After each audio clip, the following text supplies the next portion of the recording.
Welcome to the Kuribros, a Yu-Gi-Oh! Anime recap podcast, here bringing you the thrilling conclusion of Season 2, the first part of Battle City. We are your Hooters diversity hires. I'm Phoenix, he's Andy. How you doing, Andy? You did it.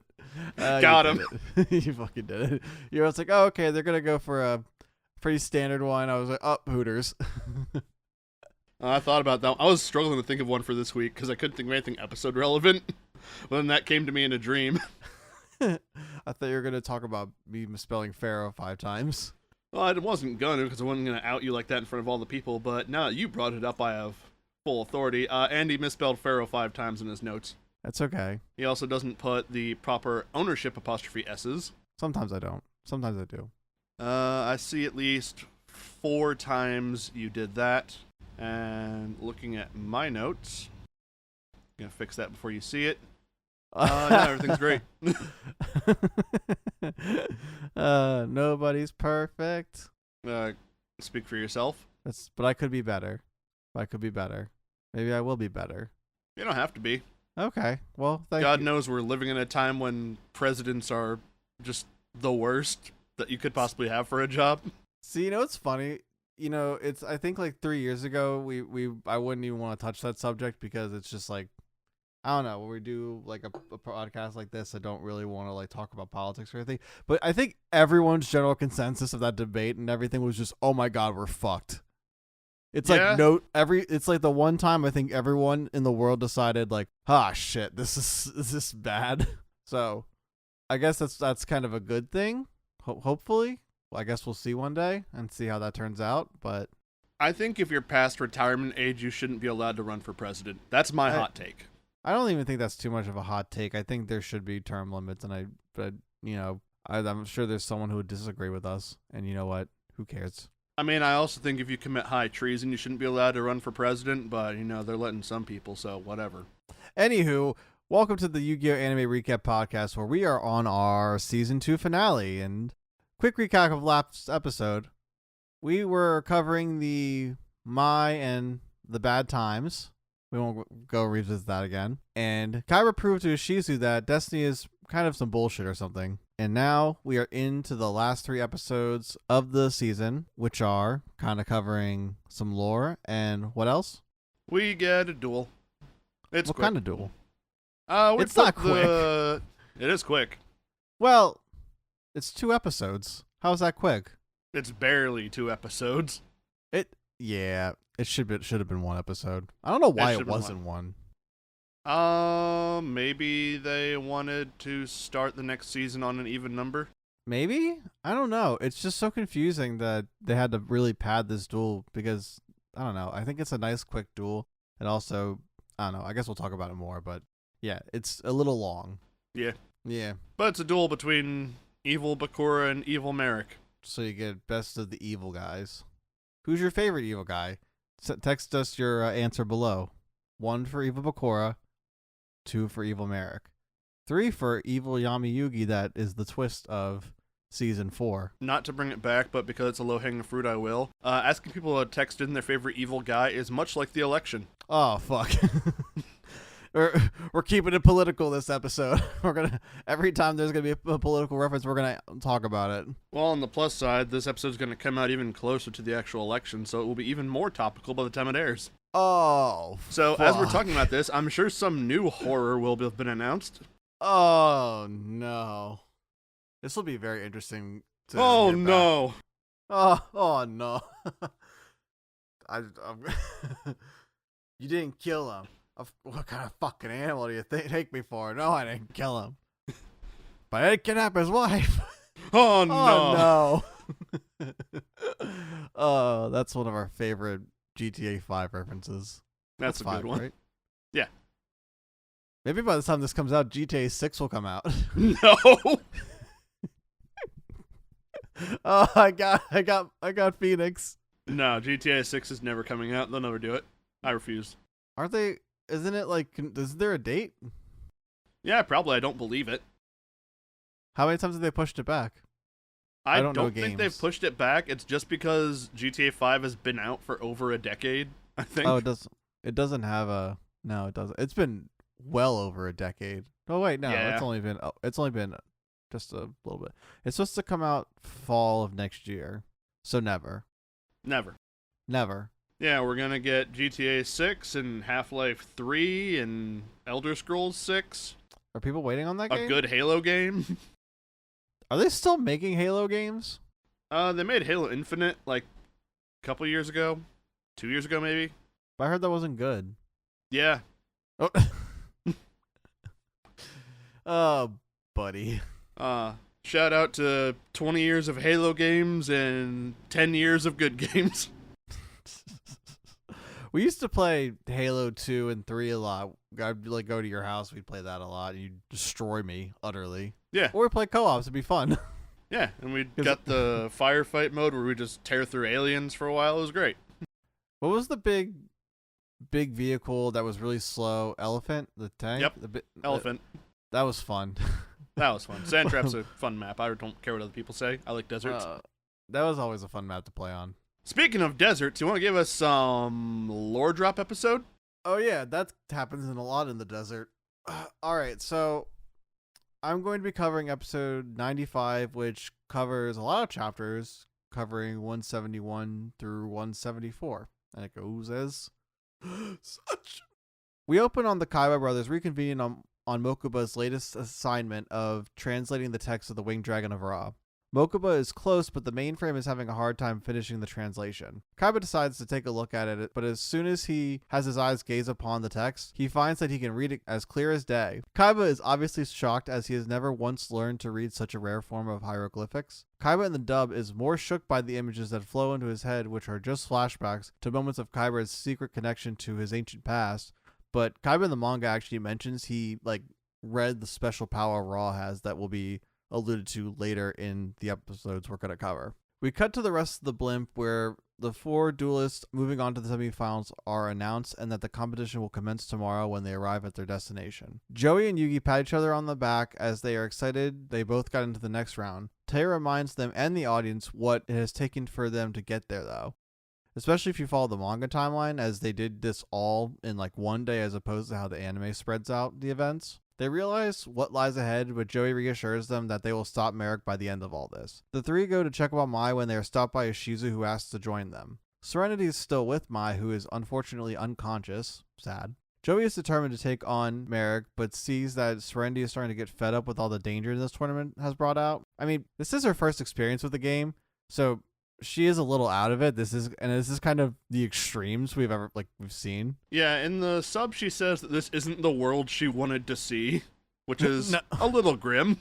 I mean, it's kind of true though, because with our first experience, well, not saying us, but when we first see duel monsters, it's literally Yugi and Joey dueling in school, where how everyone else would be doing it in the world. Now there's field spells with creepy eyes and torture devices and 2 unconscious people. There's 2, 3, no 3, because we can count Bakura. Yes. So Bakura, Odeon, and there's 1 every duel except for the Kaiba Ishizu duel. And I think Kaiba may have wanted it the most. What, to knock out Ishizu? Yes. Maybe. At least, well, no. She did magic whammy him in a museum basement. Okay, I can see where the motive would be then. But I don't blame Serenity for this. But she's got it's funny. It's like Ishizu in the manga says something along the lines of, don't look away. There's horrors in the world and you have to be okay with that. I'm like, oh. Yeah, she says something kind of similar where she says, don't avert your eyes because there are other people in this world who would still want to see everything. You can't, in a way, it's you can't look away just because there are bad things because there's good stuff too. Yeah, that's kind of how she's trying to say it here. In the dub, though, it's more she reassures her, Ishizu reassures Serenity and everyone and says that there is hope. She says where there is evil, there is good, and that Marik was once good himself, and that Marik gained this evil the night he had the tradition of the Tomb Keeper passed down to him, or, more tortured his back, scarified the hell out of it. Yeah. So, the translation's a little different. But there's sometimes I don't get what they're trying to, I don't know what they're trying to kind of do between the dub and the sub, because there's obvious translation differences, or at least I feel that's maybe more of an adult way of saying it. So they're trying to kind of kidify it maybe a little bit. I don't know what they're trying to kind of say when they like change dialogue like this. I think they're just trying to make her weird and a little off-putting because she was also raised Tombkeeper, Gravekeeper, but she didn't come out with an other evil self. No, she didn't, but she did see some very traumatic events. Like what? I guess I'll get there. Boy, howdy will I get there. But even just the ones we established, I mean, she did watch her brother get scarified with a very heated knife, like there was a knife under fire. So it's like branding and scarring him. There is no sunlight, an abusive father, a dead mother, an abused servant who wants to be an adopted son. And that's just the things we've already talked about. But what else is there to talk about? You covered it all. No, there's more.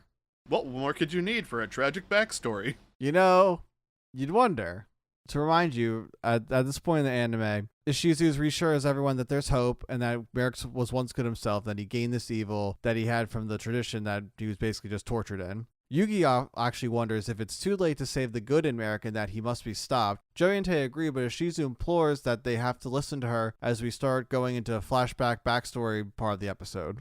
Ishizu talks about how generations of her family were responsible for living underground, watching over the tomb of the pharaoh for the last 5,000 years. As the first-born Ishtar son, Marik was forced to bear the pharaoh's secret on his back and forbidden to ever leave the tomb. We cut to Marik, who wishes to sneak out of the tomb to see the real world. Something we actually see in the manga that I want to talk about is, before this scene, we see Odeon checking in with Marik's dad, and this is obviously after he did the ritual to himself and his face is all scarified, and Marik's dad gets really pissed off to see the scars and says, if you ever show that around me again, like, you're gonna be really in for it. Cover your face whenever you're around me. Like, that's a disgrace. And it's very, very dickhead of dad. I think Marik's dad sucks. Oh, I hope something bad happens to him.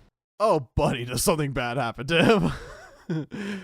Either way, we cut to Marik, who wishes to sneak out of the tomb to see the real world. A younger Ishizu objects as she does not want Marik to get in trouble, and also she doesn't want to get in trouble either. But Marik pushes on the subject, saying Odeon will cover them so they won't get in trouble. As Marik begs and Odeon reassures Ishizu, she decides to go along with it, but only for 1 hour. Ishizu is nicer in the manga as she gives 2 hours for Marik's adventure, but who cares about Yu-Gi-Oh time other than me, apparently.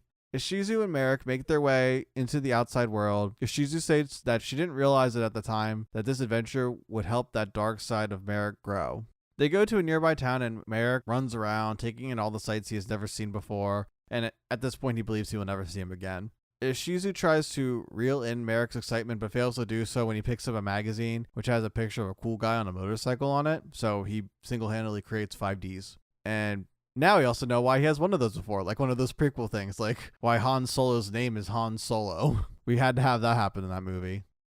Ishizu sees Marik's cover about to be blown and takes him away. Ishizu says time is up and they must go back, much to Marik's disappointment, but he asks to keep the book or at least the picture of the motorcycle, which Ishizu agrees to if he hides it. As Ishizu turns back to have them go, she is stopped by a man who is revealed to be Shadi. Shadi tells the two children that the pharaoh's soul will return and that they need to ready themselves and take their duty seriously or the world will end up in tragedy. Shadi then leaves and Ishizu is about to learn she has made a terrible mistake. Shadi says things a little differently in the subs. Yeah, I imagine. He tells them that the soul of the pharaoh will soon return and that they have to find him and bring him the destiny stuff.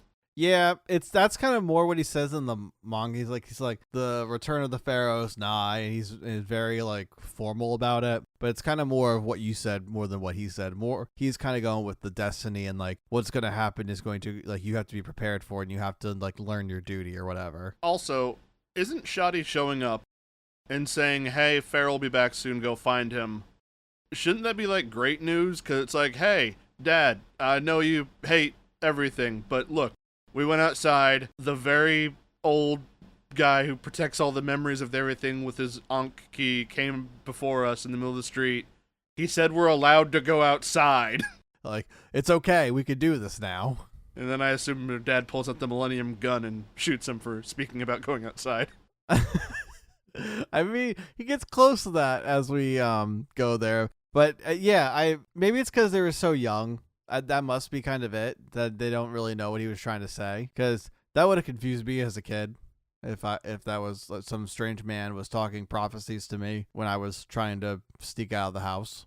And this is how we know you did not spend a whole lot of time in church, because that's all that is old men telling you prophecies. Yeah, I didn't go to church a lot. Sorry, crew, if you're a churchgoer, but I didn't go. What was it like being allowed to sleep in on Sundays? I mean, nice. It's pretty cool. Yeah. I don't get to do it really anymore. I wake up at 7 is the latest I sleep in nowadays. Oh well. Either way, they get back to the entrance of the tomb, and Marik is obviously upset. Ishizu tries to get them back in the tomb, but Marik asks for one more minute and hops onto a piece of ruin shaped like a bike and pretends he is on a motorcycle, hoping to ride one day and be free to control his own destiny. As they enter the tomb, Marik points out a mechanism that Ishizu overlooked. It was a device to let Father Ishtar know if anyone enters or exits the tomb. I don't really know how it worked, but whatever. Ishizu runs to Odeon, and they find that the rooms have been ransacked, so they go search for Odeon, who is receiving his non-4Kids dub-sponsored torture from his father Ishtar. Yeah, he's getting whipped. He's getting whipped? Oh, buddy. In the dub, he's being weakened by the Millennium Rod. In the manga, he's being slashed with a searing hot blade. Oh, so he was allowed to have the blade used to carve into him this whole time. Who's the hypocrite now, Dad? Yeah, dickhead. He's just like slashing the hell out of him. It's very graphic. So I can understand why it's whipped in the sub, because they had to kind of probably clean it up a little bit there. Father Ishtar exclaims to the two Ishtar children that their disobedience will cause Odeon his stay here in the tomb, or his life if you aren't actually 4Kids pilled. Marik has a dark presence overwhelm him suddenly as Odeon is close to dying, and it is the dark presence we have seen to overtake Marik currently. He walks towards and grabs the Millennium Rod, who turns it on his father and blasts him to the wall along with the Shizu. Marik walks towards his father and sends him to the Shadow Realm, if you know what I mean. I believe in the manga, the Dark Spirit goes as far as skinning the carvings that off the corpse of Father Ishtar and throwing the skin onto Odeon before he attempts to kill the one person that will give Marik his control back. But Odeon awakens and the Dark Spirit is sealed away. So yeah, Father Ishtar is skinned. I don't think alive, but I'm pretty sure he was skinned. So in the sub, he just stabs him with the Millennium Knife. Yeah, he does that, and then he skins him. Yeah, we didn't see that part. He throws the skin onto Odeon and is like, here, you want to be a part of the family so bad? Here you go. You're my new dad. Kind of. Oh my god. But yeah, so Evil Marik in the manga is fucked up. No. Yeah, I think he is. Seemed like such a sweet boy. You sure? He did have a little bit of the problems. I think he's getting a little more of the problems, as we'll see later on. Uh-oh. Marik comes to and sees the scene and is obviously scared and confused. So this is a great time for Shai to appear in spirit form to tell him he fucked up and the Pharaoh will return soon. We get back to the present day, and Joey doesn't feel sympathy as Marik grew into that nutcase either way, and that he caused Mai to be in the condition she's in, so Marik has to pay. Cool motive, still murder. Ishizu tells Yugi that there's a way for him to save the good and destroy the evil in Marik. As the Pharaoh's vessel, he has the power to do so. Suddenly, an announcement comes on the speaker for lights out in 2 minutes. The gang decide to get rest, but Ishizu tells Yugi she needs to give him one last thing, the Millennium Necklace. Ishizu says she can feel it losing its power on her, and it's better off in the hands of the vessel of the Pharaoh. So now Yugi has 2 Millennium items. In the sub, she just says she can't use it to see the future anymore after Kaiba changed destiny. Well, it's kind of the same, I guess. So now we have the Millennium Useless item. I mean, it could maybe work better for Yugi, but I don't know. I don't like to say like Yugi like that. But, it could work better for Yugi. He doesn't use it. He should have. Maybe. I don't know. Would it have worked for him? Yeah, he could know about what's happening next season and avoided it. Oh, puts it on. Why is there that blue hair kid? Kaiba. Kaiba had a dad? I thought he just grew from his hatred. Taya stops at Shizu and asks a dumb question about another evil after they beat this one kind of thing, which I don't really like, so I'll give the manga question, which happens to, it's just better, I think, which is what happens to Yami once they get all the items, to which Ishizu responds that his soul will return to the rightful resting place, which leaves Taya forlorn.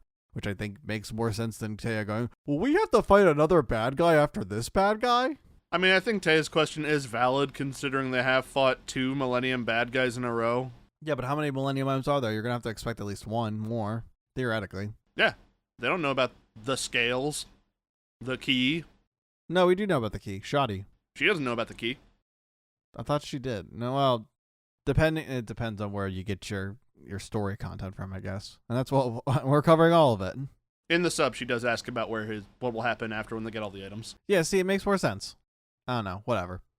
Suddenly, the good of Marik appears in Taya's mind and walks her towards Bakura's room, who he helps awaken with the part of the spirit inside of him. We cut to Yugi, who is worried for tomorrow, but Yami appears to reassure him that they can do this together. Yugi seems frustrated by all the pain that has gone on in the tournament, and he rolls over in his bed and starts having like tears fall from his face. In the manga, their discussion is geared more towards their final goal of like the pharaoh getting his memories back and everything, and Yugi actually being upset about that eventuality that he and Yami will separate one day. I don't know if that's what they do in the sub, but I don't know. I feel like these are kind of more important dialogue points than like talking about like, oh, what's going to happen tomorrow? And, oh man, we're going to have to fight someone tomorrow. That's scary. It kind of feels like they're building more towards something when they have these conversations when the action kind of dies down. The sub does match more with the manga about, not being with the pharaoh anymore.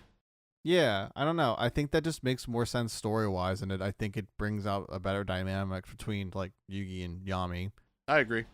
I mean, it is an impending thing that's going to happen. Like, we all know it's going to happen. It is the end of the show, and I'm not even saying that like spoilers. They're literally spelling it out for you. They're not spelling out how it's going to happen, but it's going to happen. Like, Yami and Yugi are going to have to separate, and that's like scary for Yugi because this is his like biggest support system all throughout the story.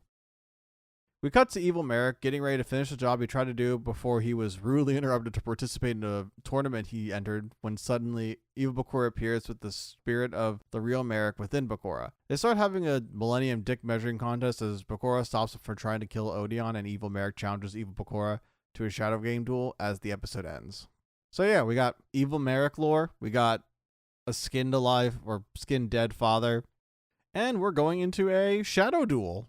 Yippee! Between the two shadow guys.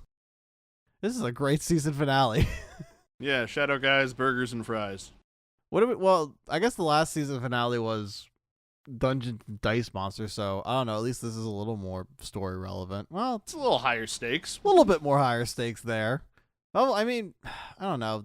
The Dungeon Dice Monster was supposed to go in with the beginning of the whatever. It doesn't matter.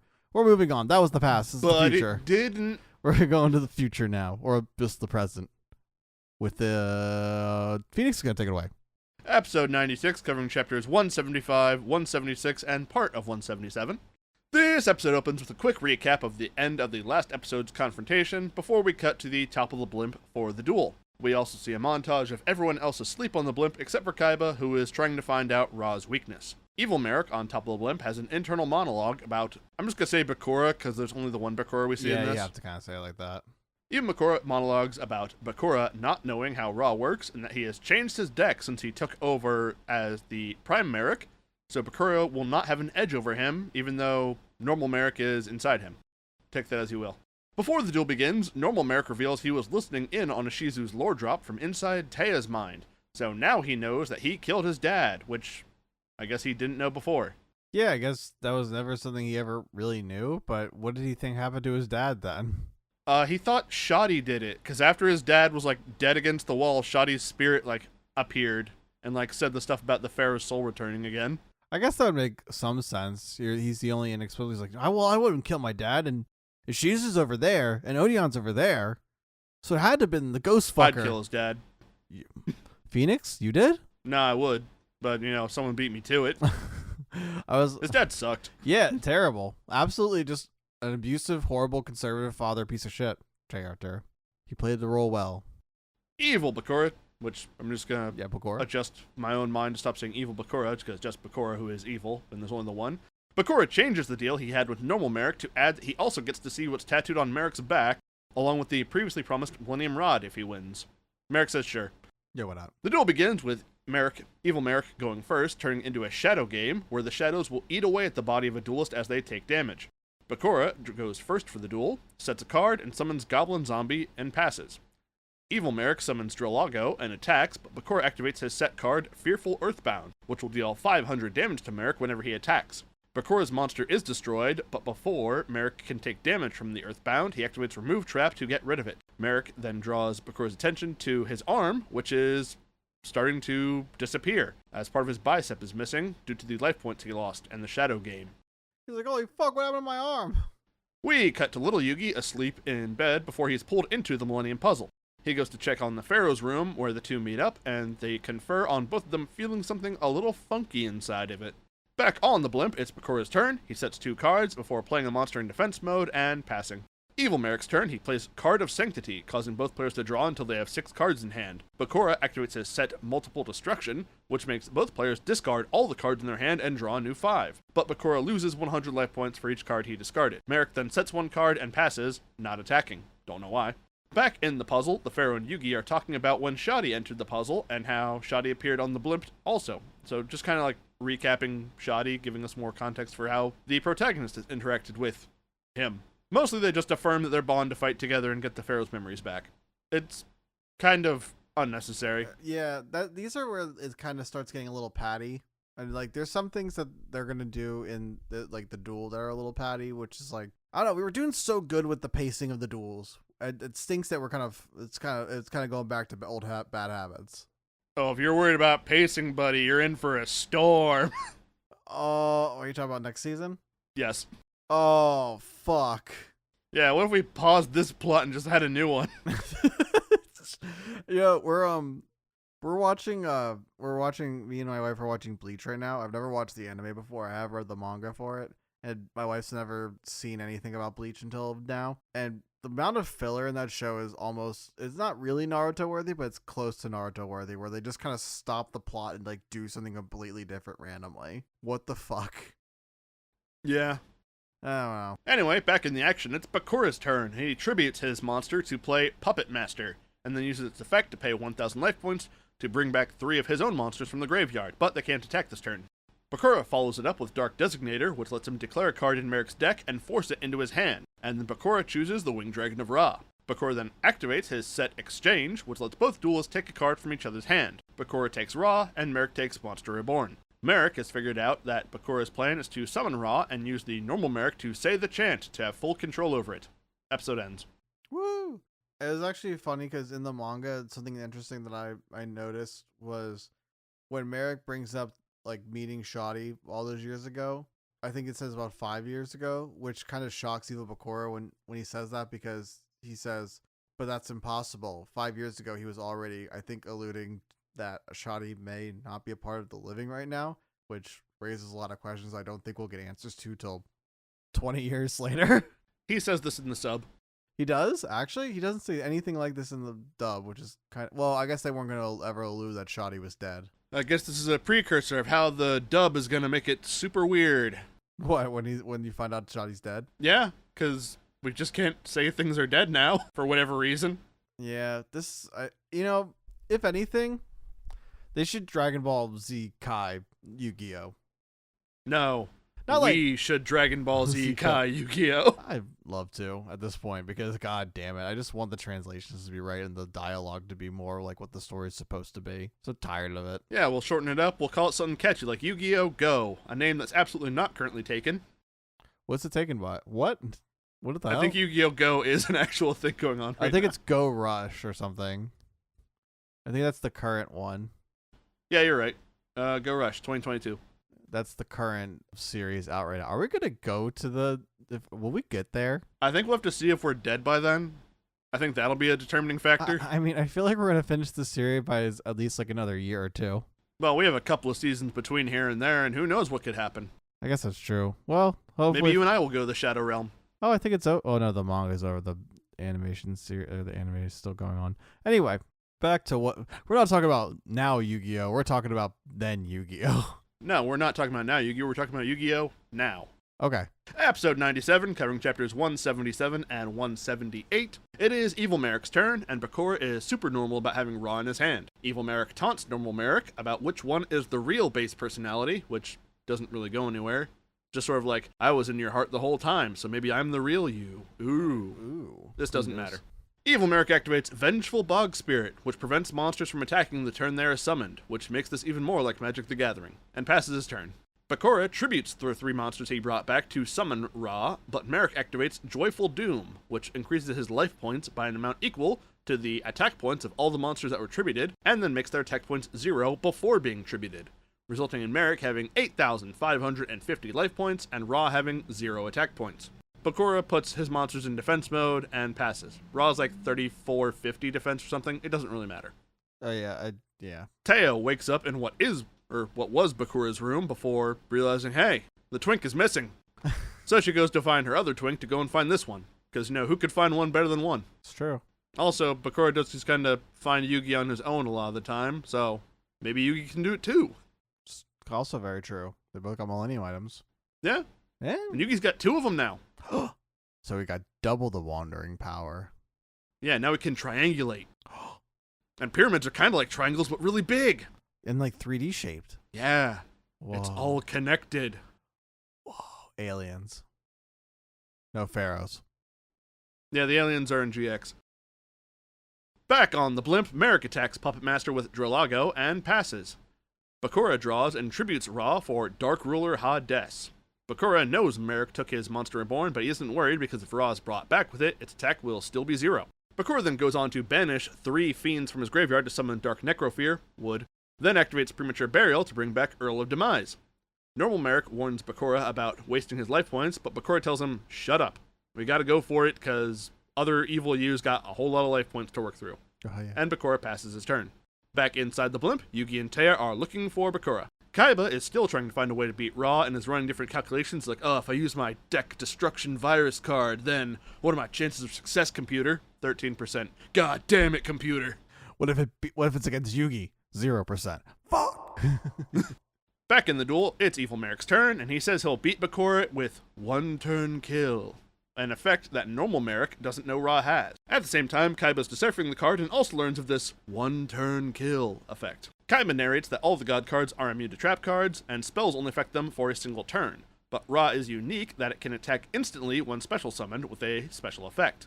Yugi and Taya go up to the top of the blimp and see a shadow game is in progress. The Pharaoh now takes over Yugi's body and infers that Bakura is probably dueling Marik inside. They have a brief dialogue where he tries to sell Taya to go back below, but Taya's like, nah, man, I already know about all the Millennium shit. I'm not gonna back out now.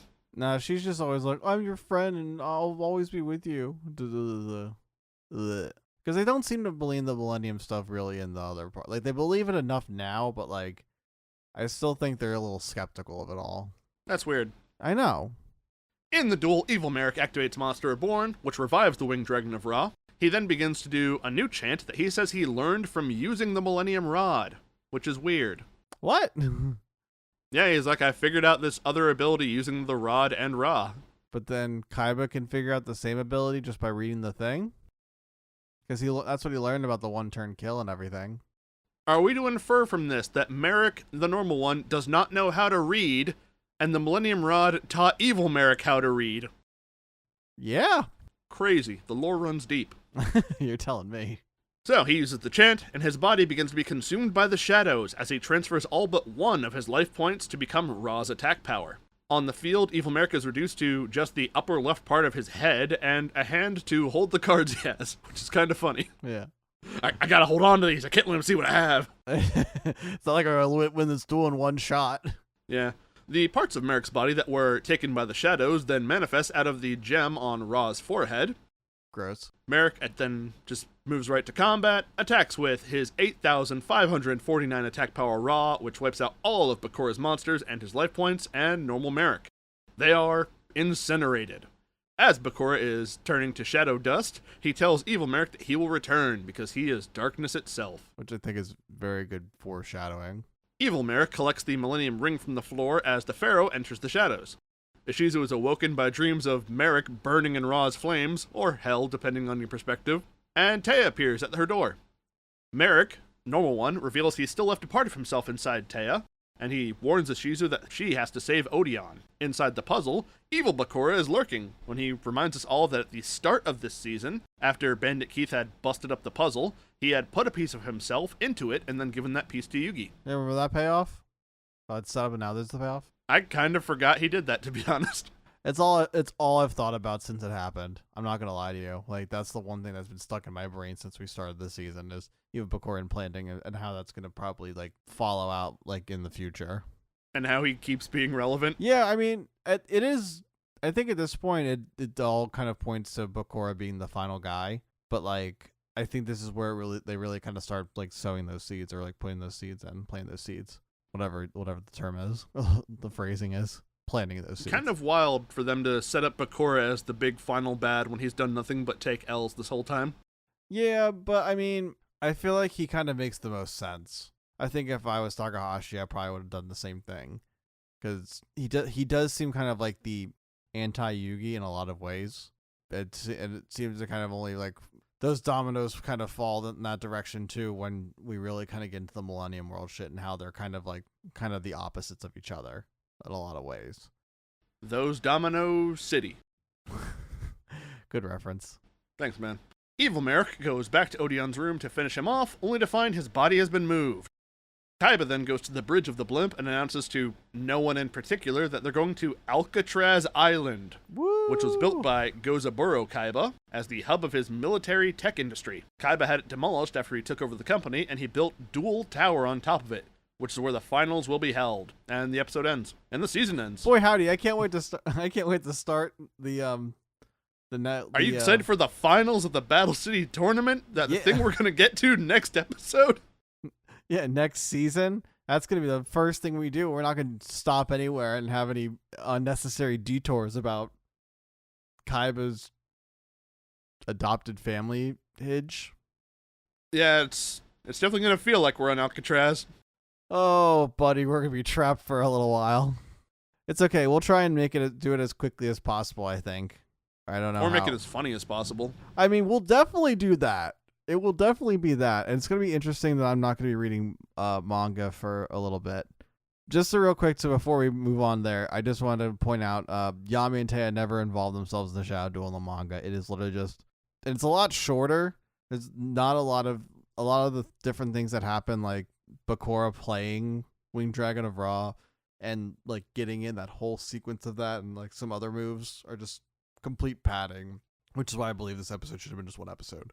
But either way, this is the end of season 2. So, I mean, thank you guys for listening along if you have, or if you've been listening since season 1, thank you. We're excited to move on to season 3, even though we're not, I don't think we're as excited to, but we'll make it fun for us to talk about what's coming, which is the Noah filler arc, which is like Legendary Heroes, but longer and less Dungeons and Dragons lore-y, kind of. Is that what they were kind of going for, or just like MMORPG? I don't think they had a plan, and I refuse to give them credit for any forethought that went into this. What, with Legendary Heroes? No, more with this. Well, both, really. Because both don't matter. I'll be honest. At all. I don't ever remember, I don't even remember how they got there. I just remember it happening. It'll be very interesting to see, how they get there, because I genuinely don't remember it. I remember, I don't remember much from this part of the, this arc. This little fill arc we're about to go through. I remember certain things about Tristan. I remember Taya duels a penguin. I don't care if we're spoiling this. I'm sure it's going to be fun for you guys. I remember, I think Kaiba's dad shows up and plays with an Exodia type deck. I think this whole arc was to put new cards in the anime. I think when they do filler stuff like this, they've either caught up with the manga too much, so they can't really make more episodes. So they'd either have to wait, and that's not how TV worked back then. So filler made more sense at the time. So whatever, I guess if this is going to be filler, I guess it's interesting. Okay, well, I don't know about interesting, but at least it's exploring something with stories we don't really get to see, as far as maybe Kaiba and Mokuba's family and how that might have been. But who really knows and cares? So I don't know. Get excited, guys, because we sure are. Yeah, get hyped for digital dummies. We're gonna go back to the Big Five. There's the Big Five. There's gonna be a Kaiba had a brother that wasn't his brother. It was I don't know, but then we're gonna see Kaiba's dad and how great of a guy he was, because he was definitely a great guy. And then we'll eventually get back into actual story, but we'll cover the filler too, and just to get all the anime stuff in there. But before that, we are going to be doing 2 off-season episodes. We're gonna make them kind of shorter because I don't know, we don't want to make them too long-winded. But we're going to talk about we're gonna go back to our first season and talk about.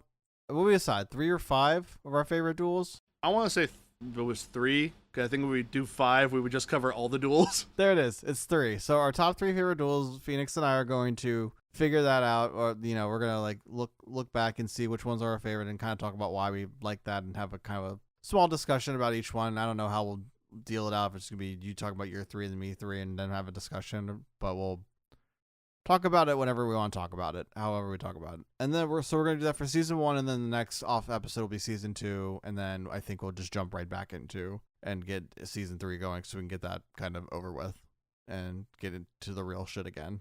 And then get to the non-real shit for 1.5 seasons, and then get back to the real shit again. Yeah, so half of season 3 doesn't matter. The rest of it, super important. Then nothing matters for a long time, and then it becomes so goddamn important. But it seems like a lot of people like Waking the Dragons, at least, so at least we can talk about that. And, at least Orichalcos was somewhat interesting, I guess. So I think the filler will be a little bit more easier to stomach. Maybe. It's been a long time since I've watched a lot of the filler for Yu-Gi-Oh! It's been a long time since I watched Yu-Gi-Oh! The anime until now. So. And I'm going to make you keep watching it. Forever. And ever. I'm trapped here, guys. Please watch so we can make it worth it. Yeah, if you comment, Andy gets his socialization in, because I don't let him see people. Except for Phoenix. How much people are there? You will never not see me. I am a part of you. Like Marik and Bakura? Or Taya, at least? Yes. Like those. Phoenix got a little Yugi plushie, and it's just been chilling in the background. I've been just staring at it the whole time. No! Phoenix covered with their massive bicep. Yeah, it did. My arms look fucking huge right now. I know, they do. They look pretty freaking jacked. Good for you. Yeah, thanks, man. The gun show. Phoenix's gun show. Yeah, the lighting's doing a lot of good work for me, but I am fucking yoked. So keep that in mind when you leave your mean comments. So when I do at least the Thursday post for this episode, it'll just be you with jacked arms. Just your Phoenix mascot, but just like yeah, it's like the subreddit birds with arms, but it's the Kuribros. Yeah, exactly. That'd be really funny, actually. I might have to do that. I already had 2 planned out, but I can do a 3rd. Who cares? Yeah, why not? More shit. We do it for one of the filler episodes we're doing of our filler, not show filler. That's true. We could. Oh, that would actually be probably okay. Yeah, okay. We got stuff. We got ideas going. We got ideas flowing. You'll see them in months from now. Yeah, you guys get the behind the scenes of what our text conversations are like. Usually, everything's just like, I have this idea, and Phoenix goes, "Yeah, it's a cool idea. Do it." Or, "I don't like the idea. Try it this way." And I go, "Okay, that sounds better, actually." Yeah. So, final thoughts on these episodes. The lore drop was neat for Marik and Shizu's backstory. Not super necessary, because I don't really need huge motivations, because I kind of got the gist of it from Marik's own One Revenge at the Pharaoh. And the duel with Bakura and Marik was neat. The animation in it, I think, was a little more defined, at least for the time. Yeah. Overall, this was probably, like, the most middle-of-the-road episodes we've covered, because, like, I didn't hate it, but nothing about it really got me pumped up. No, and it stinks because now it's gonna kind of go. At least we know it's gonna go full stop. Like the whole it's not gonna chug along. It's literally just we're gonna have a detour for a little bit. So it's like, okay, like I'm not really looking. Like that's kind of I guess why I'm like, oh, whatever. Why am I looking forward to this? But yeah, my thoughts would be something along the lines of the lore drop. I think was fine. I don't mind that we got kind of some backstory on the Dark Presence, but it seemed like they alluded to it enough. I did like knowing that the father died a gruesome death because he was a gruesome person himself. Yeah. Especially with how he was treating people in the manga. Like, Odeon was fucked up. Odeon was truly fucked up. I'm going to say it. Killing his dad was a noble action. Maybe this is good, Marik. It's like the anti-hero Marik, actually. Yeah. He's doing justice shit. And Yeah, actually, he's the Red Hood. well, are you sure you want to say that after Mai? You know what? You're right. I take it back, because I do remember that Evil Marik once again referred to her as the woman in this duel. Okay, so yeah, Evil Marik. Yeah, evil, bad, jail, 1,000 years, Shadow Realm jail. Shadow Realm jail. Not even Shadow Realm jail. Hell jail. Yeah, that's right. We're sending you to Christian hell. Probably the worst kinds of hell, the way they talk about it. I mean, yeah, that's kind of their... That's their whole selling point. Yeah. At least the really, really bad ones. Yeah.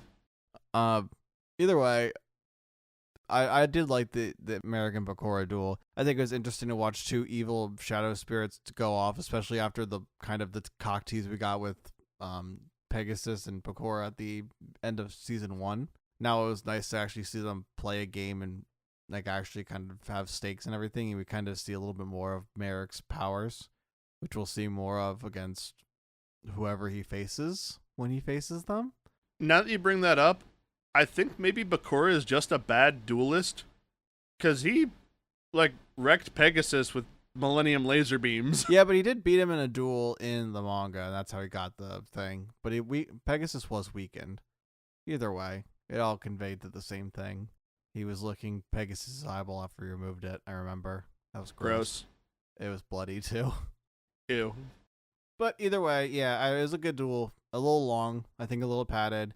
A little longer than it needed to be. Still short. One of the shorter duels. Yes, for sure. Yami and Taya didn't involve themselves in the manga, and I don't really think they needed to involve themselves now. It didn't really do anything, even when he did kind of... Oh, yeah. Should probably clarify. Bakura's body is gone. Oh, yeah, that's the funny thing, but, like Yami doesn't even, like, comment on it, really, but either way, he doesn't really do anything. He just kind of goes, Marik, you did this thing. He's like, yeah, I did already. See you in the finals. And they walk off, and it's like, okay, whatever. Who cares at the end of it? But, I don't know. It was still pretty cool. Now we're kind of done with season 2. We'll go on to season 3, but first we'll talk about these favorite duels of ours and kind of have a little discussion of that and keep it kind of within the topics. If you guys want us to talk more about other things, just let us know. Yeah, and keep in mind that there's a delay on your guys' part from when we record and when we see your stuff. Yeah, exactly. So if you think we'll ask a question, answer it preemptively. Yeah, exactly. Because we'll get there someday, or we'll have other things. We're trying to think of other content too. But regardless of that, do you want to talk about the other content you put out? Sure. People can find me on the internet, twitch.tv/PhoenixFarce and youtube.com/PhoenixFarce, where I do casual gameplay, mostly card games. I've been doing Elden Ring when it's been agreeing with me as far as running. I am very good at Elden Ring. If you enjoy watching people be good at games, I am your Huckleberry. I actually watched because Phoenix was doing the Shadow, what was it called? The Shadow of what DLC? Shadows of the Erd Tree. It's been pretty good. We've been watching it, me and my wife. So it's been very fantastic, so you should check it out. Yeah, if you guys want to see me take Bale down in 5 tries or less, go and watch that. It's great. I don't know anything that's going on, but it's great. Yeah, it looks cool. Where can people find you? Places. Sometimes I go to the grocery store. Sometimes I go to the mall. Sometimes I go to the shoe store if I need new shoes. But if you want to find me on the internet, you can find me on Instagram at PAPASERGI. I post art stuff. I post music stuff eventually, if not now, if not later. Someday there will be music stuff there. I just need more time with it. And you can find us on Instagram at Kuribros, Twitter, because I'm not calling it X, at the _Kuribros, and YouTube you can find us at the Kuribros. And we'll have all our episodes there, kind of post those later. And yeah, pretty much that. So I guess we're at the end of season 2. So thank you guys again for if you listen along for this season. I hope you guys enjoyed and will like our future content. We always want to kind of get better at it. So remember to like, review, give us 5 stars, or give us whatever stars you feel like you deserve to give us, but actually 5 stars. And we'll kind of keep chugging along as we get through the original series, and we can probably get on to other Yu-Gi-Oh! Series if you'd like. But then again, signing off for the season, my name's Andy. I'm Phoenix. Giddy up, and see you in season 3. I still miss Mai. Me too. Do you think she'll ever come back? Oh, dear. Oh, no.